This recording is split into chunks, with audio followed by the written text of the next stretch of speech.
Hit story में आपका स्वागत है। हेलो दोस्तों, मेरे भैया मुझे बचपन से ही बहुत प्यार करते थे और मैं भी उनके बहुत करीब थी। मैं मम्मी पापा से भी ज़्यादा उनसे लगाव रखती थी। धीरे धीरे मैं बड़ी होती गई और हमारी दोस्ती और भी गहरी होती चली गई। मेरे भैया मुझसे बस 5 साल बड़े थे।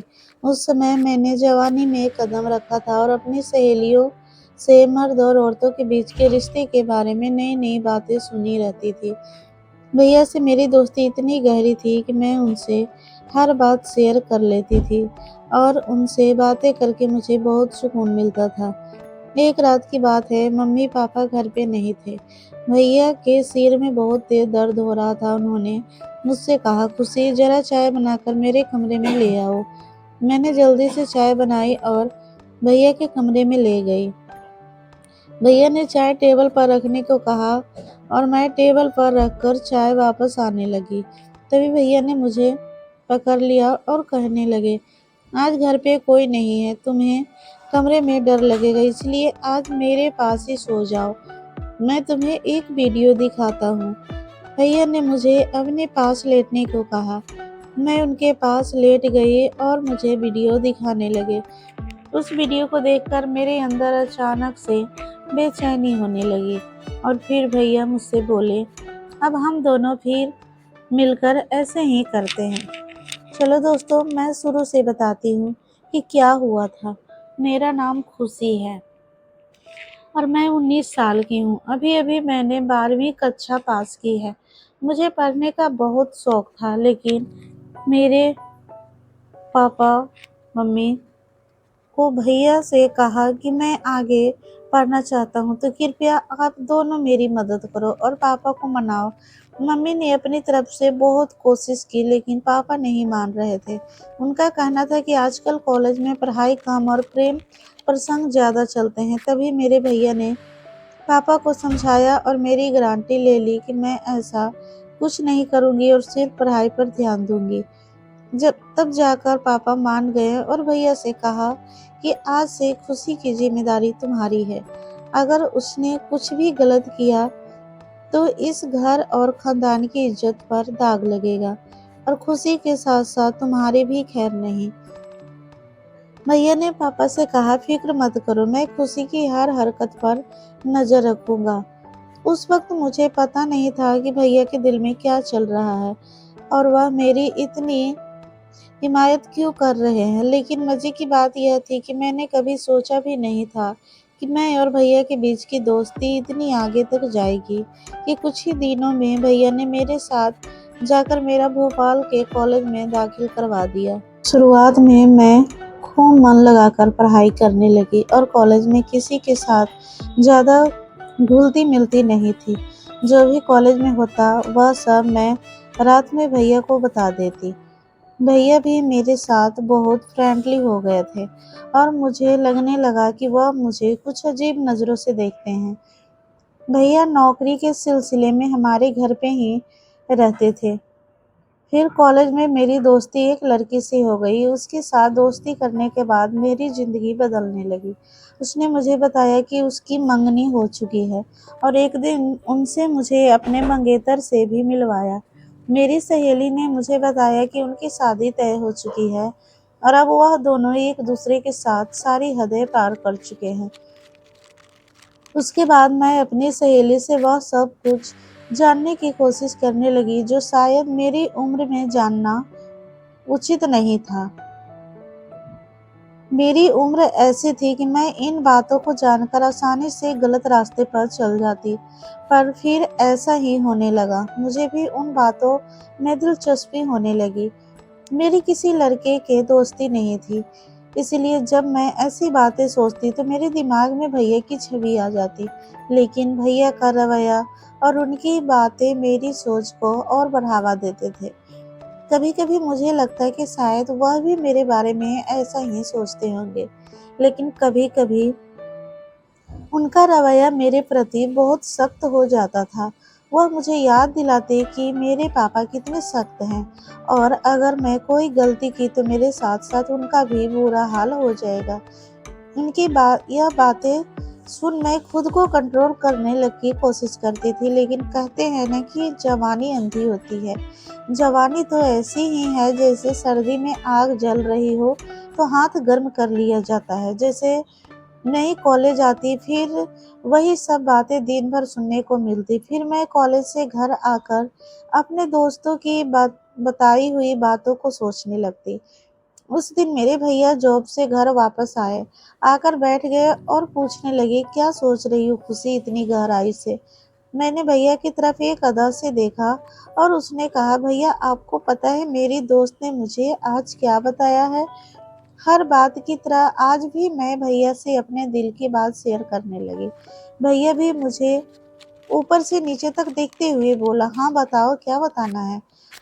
तुम्हें तुम्हारी दोस्त ने क्या बताया है। मैंने कहा, भैया मेरी दोस्त मुझे बता रही थी कि इंटरनेट पर बहुत किस्म की वीडियो होती है जिनमें हर मसला मिल जाता है। तो मैं यह कह रही थी कि आपके पास भी मोबाइल है और आप में नेट का पैकेज भी लगा हुआ है। आपने भी तो वो वीडियो देखी होगी, तो क्यों ना हम दोनों मिलकर वीडियो देखें और एंजॉय करें। मैंने यह बात बताई और अपना चेहरा भैया के नजदीक लाकर सरगोशी वाले अंदाज में बोला। फिर वह फटी आंखें से मेरी तरफ देखने लगे। मुझे लगा जैसे वह मुझे अच्छी तरह से डांट लगाएंगे, लेकिन फिर अचानक उन्होंने मुझे बड़े गौर से देखा और फिर शायद दिल ही दिल में कुछ फैसला किया। और फिर वह मुस्कुराने लगे और मुझे सरगोशी वाले अंदाज में कहने लगे, देखो खुशी, ऐसी बात अपने पापा के सामने मत करना, वरना तुम्हारा पापा तुम्हारा तो बुरा हाल करेगा ही, मगर साथ में मुझे भी घर से निकाल देगा, क्योंकि मैंने तुम्हारी जिम्मेदारी ली हुई है और फिर मेरे लिए रहने का प्रॉब्लम हो जाएगा। बाकी रही वीडियो देखने की बात, तो तुम रात के वक्त मेरे कमरे में आ जाना, मैं तुम्हें हर किस्म के वीडियो दिखा दूंगा। भैया की आंखों में एक चमकीली सी शरारत थी जो इस वक्त मुझे समझ नहीं आ रही थी। इसके बाद भैया अपने कमरे में चले गए और मैं पढ़ाई करने लगी और आने वाले वक्त के बारे में सोचने लगी। अब मेरा दिल किताबों में नहीं आ रहा था और बस रात को क्या होगा यही सोचने लगी। लेकिन पढ़ाई करना भी ज़रूरी थी, क्योंकि पढ़ाई के मामले में भैया बहुत ही ज़्यादा सख्त थे। उनकी यह बात मुझे भी बिल्कुल सही लगती थी, इसलिए मैंने अपने दिल से सारी बातें निकाली और मन लगाकर अपने कॉलेज का काम करने लगी और जल्दी जल्दी सारा काम खत्म कर दिया। जैसे जैसे रात करीब आ रही थी, मेरे दिल में भी हलचल हो रही थी। फिर जब मैं सारे कामों से फ्री हुई तो रात को आराम से मैं भैया के कमरे में चली गई। मैं जब कमरे में गई तो भैया लड़कियों की मैगनीज देख रहे थे।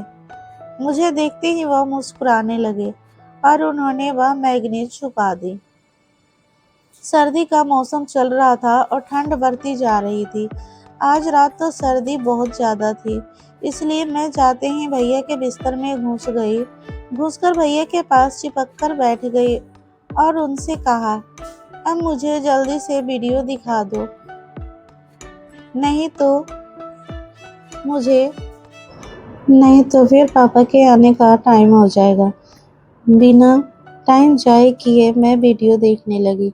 वीडियो देखते ही मुझे अपने अंदर एक अजीब सा बदलाव महसूस होने लगा, लेकिन संयोग से मैंने अभी कुछ ही वीडियो देखी थी कि अचानक पापा भैया के कमरे में आ गए। पापा ने सख्त आवाज में कहा, इतनी रात गए भैया के कमरे में क्या कर रही हो, चलो अपने कमरे में जाओ। पापा बहुत सख्त स्वभाव के थे और मैं उनसे काफ़ी डरती थी, इसीलिए जैसे ही उन्होंने ऐसा कहा, मैं सब कुछ भूल गई और तुरंत अपने कमरे में आ गई। मैंने सोचा कि जैसे पापा भैया के कमरे से निकलकर अपने कमरे में जाएंगे, मैं फिर से भैया के कमरे में चली आऊंगी। लेकिन उस रात पापा को भैया से कोई ज़रूरी काम था, इसलिए वह काफ़ी देर तक उनके कमरे में ही बैठे रहे। मैं इंतज़ार करते करते सो गई। अगले दिन कॉलेज से लौटने के बाद मैं बेसब्री से रात का इंतज़ार करने लगी, जब समय हुआ तो मैं भैया के कमरे में वीडियो देखने के लिए चली गई, लेकिन भैया ने कहा, अभी मैं अपने ऑफिस का काम निपटा लूँ, फिर तुम थोड़ी देर बाद आ जाना। मैं सुबह से ही वीडियो देखने के लिए बेताब थी, इसलिए भैया पर थोड़ा गुस्सा करके वापस बैठ गई। उसी समय मेरे मोबाइल पर एक नए नंबर से मैसेज आया। उसने एक तस्वीर भेजी थी और उसे देखकर मेरी आंखें फटी की फटी रह गई। वह बहुत रोमांटिक अंदाज में बात कर रहा था। पहले से ही बेताब थी, इसलिए मैं भी उसी अंदाज में जवाब देने लगी। फिर मुझे ख्याल आया कि यह बात मुझे भैया को बतानी चाहिए। मैं तुरंत भैया के कमरे में गई, लेकिन उसका दरवाजा बंद था। इसलिए मैं वापस अपने कमरे में आ गई और उस अनजान लड़के से बात करने लगी। मैंने उससे कहा कि मैं उसे देखना चाहती हूँ और वीडियो कॉल पर उससे बात करना चाहती हूँ, लेकिन उस लड़के ने मना कर दिया। इसी बीच मैंने देखा कि भैया अपने कमरे से निकलकर सीढ़ियों से ऊपर छत की ओर जा रहे थे। उनके हाथ में मोबाइल था। मुझे हैरानी हुई कि वह रात के इस वक्त छत पर क्यों जा रहे हैं। रात के 12 बज रहे थे और मुझे नींद भी नहीं आ रही थी। मेरे दिमाग में यह शक हो गया कि कहीं भैया ही तो मुझे ऐसे नए नंबर से मैसेज नहीं कर रहे हैं। खैर, मैं यह सोचते सोचते सो गई और सुबह उठी तो देखा कि भैया का मूड बहुत अच्छा था। इससे पहले मैं कॉलेज पैदल जाया करती थी, लेकिन उस दिन भैया ने कहा, आज तुम्हें अपनी बाइक पर कॉलेज छोड़ने जाऊंगा। मैं भी उनके साथ चल पड़ी। कॉलेज खत्म होते ही जैसे ही मैं गेट से बाहर निकली तो देखा कि भैया पहले से ही मेरा इंतजार कर रहे थे। उस दिन मैं बहुत उदास थी क्योंकि मेरी सहेली मुझसे नाराज थी। भैया ने रास्ते में मेरी उदासी का कारण पूछा तो मैंने बताया कि मेरी सहेली से लड़ाई हो गई है। भैया ने कहा, चलो तुम्हारा मन ठीक करते हैं। यह कहकर उन्होंने बाइक एक बिरयानी की दुकान पर रोक दी। हम दोनों ने वहां बैठकर बिरयानी खाई और कोल्ड ड्रिंक भी पी। इसके बाद हम घर वापस आ गए। उस दिन मम्मी पापा घर में नहीं थे। घर आकर भैया ने मुझसे पूछा, तुमने मुझसे दोबारा वो वीडियो देखने को क्यों नहीं कहा?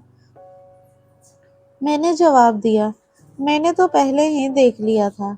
यह सुनकर भैया चौंक गए और मेरी तरफ देखने लगे। उन्होंने पूछा, तुमने कैसे देख लिया? मैंने बताया, मेरा एक नया दोस्त बना है, उसने भेजी थी। मैं रात को आपको बताने आई थी, लेकिन पापा सो रहे थे।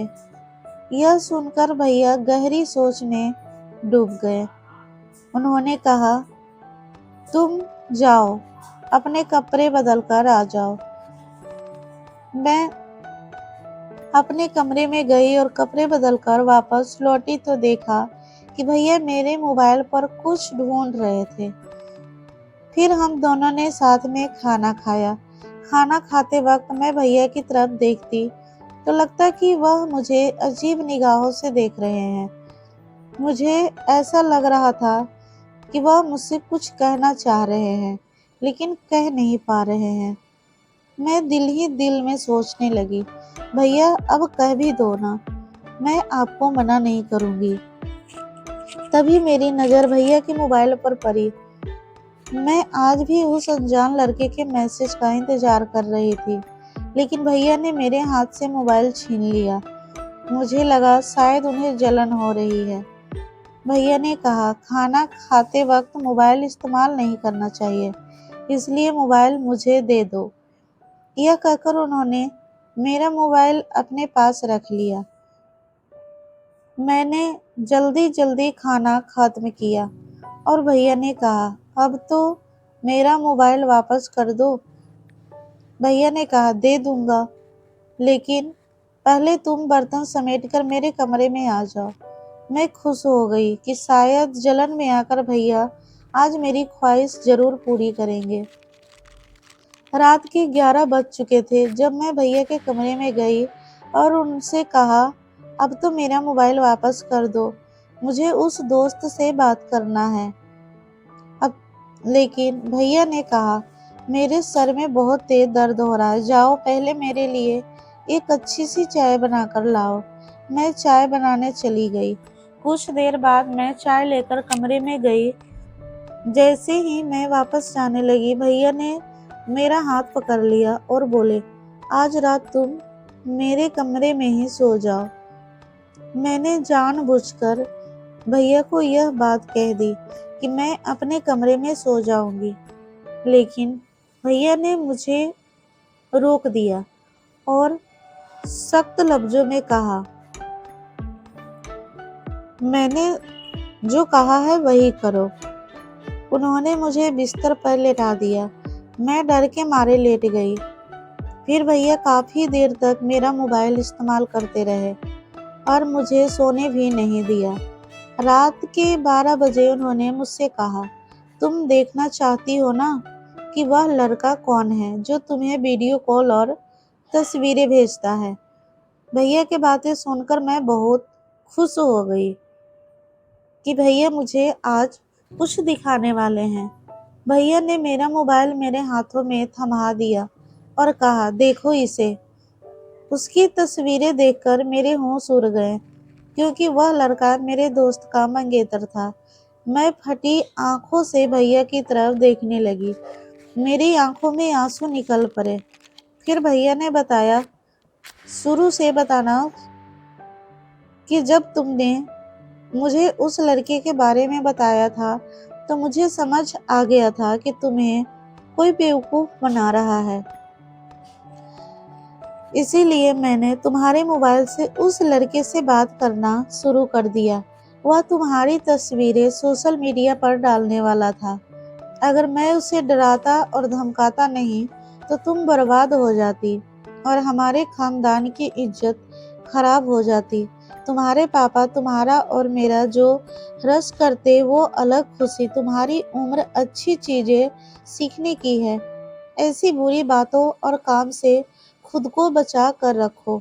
जब तुम मुझसे ऐसी बातें करती थी तो मैं तुम्हें तुम्हारा बचपना समझकर टाल देता था, लेकिन फिर मुझे एहसास हुआ कि मुझे तुम्हें समझाना चाहिए।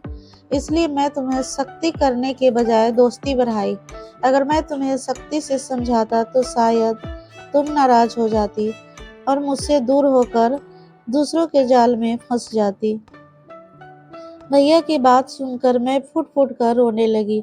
उन्होंने मुझे दिलासा दिलाया और समझाया कि मैं कॉलेज में ऐसी लड़कियों से दोस्ती ना करूं जो पढ़ाई में पीछे हो और फालतू बातों में पड़ी हो। मैंने भैया से कहा, अब सिर्फ मैं अपनी पढ़ाई पर ध्यान दूंगी, ऐसे बुरे कामों में अब बिल्कुल नहीं पड़ूंगी। तो दोस्तों, आज के दौरान में माँ बाप अक्सर अपने बच्चों को हर बात शेयर करने की इजाज़त नहीं देते। बच्चों को सही और गलत में फ़र्क समझना और उनके हर कदम पर नज़र रखना ज़रूरी है, ताकि उनकी और उनके परिवार की इज्जत हमेशा सुरक्षित रहे। तो दोस्तों, यह कहानी कैसी लगी कमेंट में ज़रूर बताइएगा। अगर आपको पसंद आई हो तो कमेंट करके ज़रूर बताइएगा और वीडियो को लाइक कर दीजिएगा। अगर आप हमारे चैनल पर नए होंगे तो चैनल को सब्सक्राइब कर दीजिएगा। फिर मिलते हैं कोई नई कहानी के साथ। तब तक के लिए धन्यवाद।